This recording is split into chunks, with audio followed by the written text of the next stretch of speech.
O ator, cantor, dançarino negro Martinho Corrêa Vasques nasceu no Rio de Janeiro em 1º de outubro de 1822 e faleceu na mesma cidade em 3 de fevereiro de 1890, antes de completar 68 anos de idade. Ele era filho mais velho de Bernardina e Martinho Corrêa Vasques, um indivíduo rico, provavelmente de origem portuguesa, o qual, ao falecer, deixou para a viúva 4 casas, 10 escravos, objetos de prata, ouro, móveis, além de 5 filhos para ela criar. Martinho era irmão mais velho por parte de mãe de Francisco Corrêa Vasques, outro grande ator cômico do século XIX. A população negra da cidade do Rio de Janeiro, então capital imperial, era constituída por indivíduos escravizados, libertos e livres. Os escravizados eram considerados bens ou propriedades de seus senhores, sendo privados de direitos e impedidos de possuir propriedades. Os libertos ou furros, por sua vez, eram ex-escravizados que conquistaram a alforria, enquanto os livres eram os filhos dos libertos. O Rio de Janeiro agregava 110 mil escravos para 266 mil habitantes, sendo que cerca de 5% do total de habitantes, ou seja, 13 mil pessoas aproximadamente, era constituído por libertos e livres, como Martinho Corrêa Vasques. A carreira de Martinho Corrêa Vasques nos palcos cariocas foi iniciada em 7 de dezembro de 1841, aos 19 anos de idade, no começo do segundo reinado. Foi quando seu nome apareceu mencionado no periódico Diário do Rio de Janeiro, por ocasião do primeiro benefício promovido para o artista no pequeno teatro de São Francisco, com capacidade de comportar apenas 250 pessoas. Em maio de 1843, Martinho entrou na companhia dramática do ator e empresário João Caetano, a primeira companhia formada por uma maioria de atores brasileiros, tornando-se seu ator cômico mais importante. Martinho tinha voz grave e afinada, da qual se servia para apresentar números cênicos musicais, uma habilidade que faltava aos atores cômicos portugueses rivais da companhia de João Caetano, contratados pelo Teatro de São Pedro de Alcântara, com capacidade de comportar até 1.200 pessoas, além de 600 cadeiras extras. As caricaturas de Martinho Corrêa Vasques, publicadas nos periódicos oitocentistas, constituem uma fonte importante de informações sobre o artista, entremostrando aspectos relativos à sua trajetória, ao seu repertório artístico e às suas performances cênico-musicais coreográficas, além de sua recepção nos periódicos e pelo público. As caricaturas de Martinho, publicadas no periódico bilíngue L'Iride Italiana, em 1855, por exemplo, foram feitas pelo francês Sébastien Auguste Sisson, autor da primeira história em quadrinhos no Brasil. Sisson chegou ao país em 1852, se tornando um dos poucos litógrafos brasileiros até o ano de 1855. A oficina de Sisson se destacou por ter inovado ao associar obras biográficas de imagem e texto, o que havia sido pouco explorado até então. Nas caricaturas de Martinho, por exemplo, havia legendas acima e abaixo das imagens. Logo após a assinatura abreviada de Auguste Sisson, aparece em francês a frase "A mãe permitirá que a filha veja", sugerindo que havia algo de censurável ou até indecente nas performances de Martinho.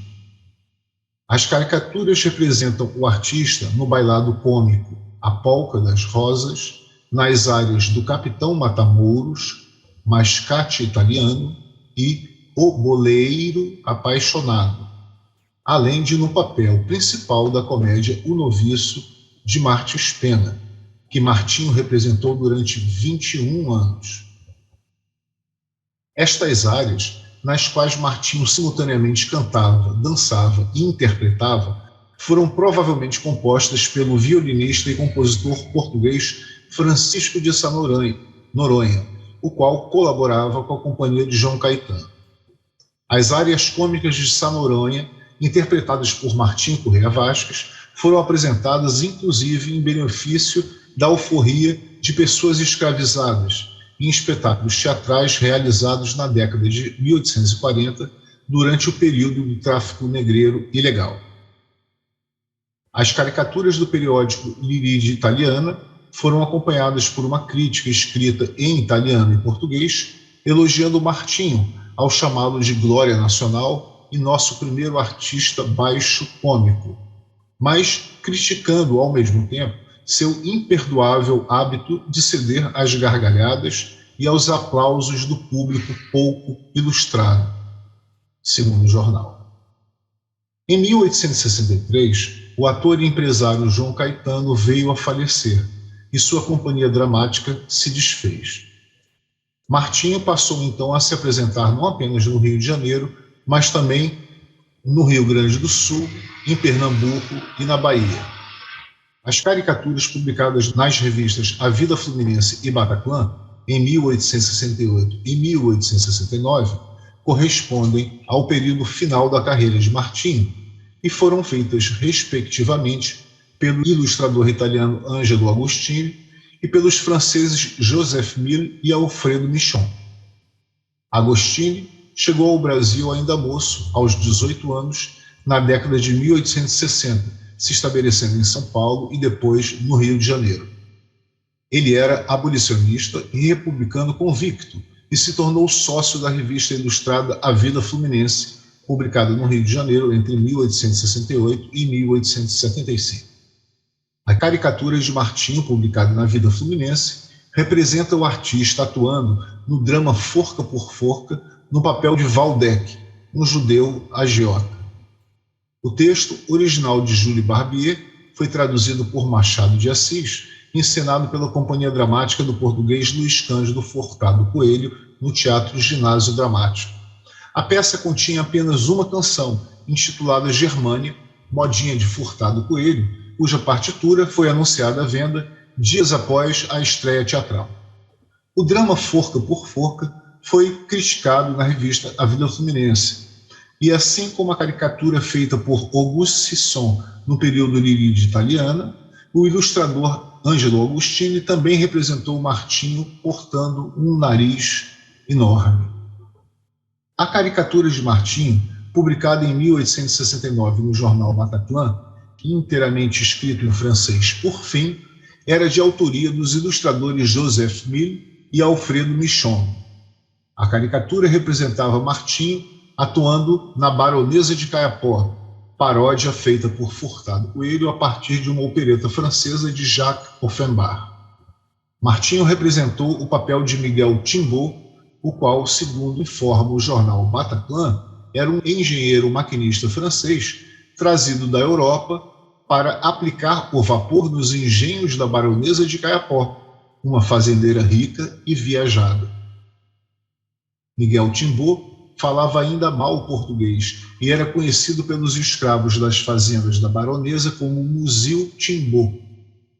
Com legenda em francês, a caricatura tecia ainda uma crítica política, comparando o personagem de Martinho a um ministro de obras públicas do governo imperial, ridicularizado como incompetente pelos ilustradores. Curiosamente, os 4 ilustradores italianos e franceses representaram Martinho Corrêa Vasques com um nariz enorme, um estereótipo racista evidente. Para entendermos a recepção de Martinho nos periódicos, assinalamos que a população negra da cidade imperial do Rio de Janeiro recebia denominações como preto, o africano, crioulo, o escravo nascido no Brasil e pardo ou pardo livre. A denominação pardo foi inicialmente usada para designar os escravos com cor de pele mais clara, mas ampliou sua significação para incluir uma população crescente que não era mais preta nem crioula, mas sim formada por descendentes de africanos livres há mais de uma geração. A categoria pardo livre foi uma condição linguística necessária para expressar uma nova realidade, sem que recaísse sobre ela o estigma da escravidão, mas também sem que se perdesse a memória da escravidão e das restrições civis que implicava. Neste sentido, o nariz exagerado com que Martinho era representado nas caricaturas consistia numa espécie de mancha de sangue, ou seja, no estereótipo, que estampava nas páginas dos jornais a herança familiar africana e escrava do artista. Os mesmos estigmas racistas sobre a identidade negra, disseminados silenciosamente na imprensa oitocentista do Brasil, ocorreram também nas capas de partitura de músicas de matriz afro-americana, lançadas por editores e artistas brancos nos Estados Unidos após a abolição. Olhos, lábios, narizes e o tamanho da cabeça eram frequentemente exagerados, visando hierarquizar os grupos humanos a partir de supostas relações entre seus traços físicos e morais.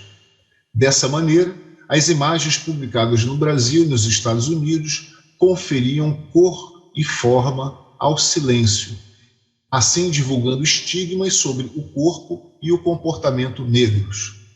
Na realidade, Brasil e Estados Unidos partilhavam o peso de um mesmo legado, pois, juntos a Cuba, foram os últimos a abolir a escravidão nas Américas.